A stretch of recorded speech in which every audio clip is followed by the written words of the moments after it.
शुक्लाम्बरधरं विष्णुं शशिवर्णं चतुर्भुजं प्रसन्नवदनं ध्यायेत् सर्वविघ्नोपशान्तये।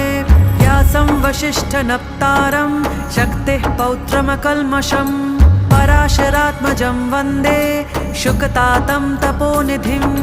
व्यासाय विष्णुरूपाय व्यासरूपाय विष्णवे नमो वै ब्रह्मनिधये वासिष्ठाय नमो नमः।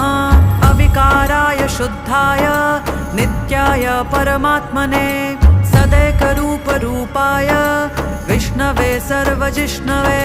यस्य स्मरणमात्रेण जन्मसंसारबन्धनात् विमुच्यते नमस्तस्मै विष्णवे प्रभविष्णवे। ॐ नमो विष्णवे प्रभविष्णवे। श्रीवैशम्पायन उवाच श्रुत्वा धर्म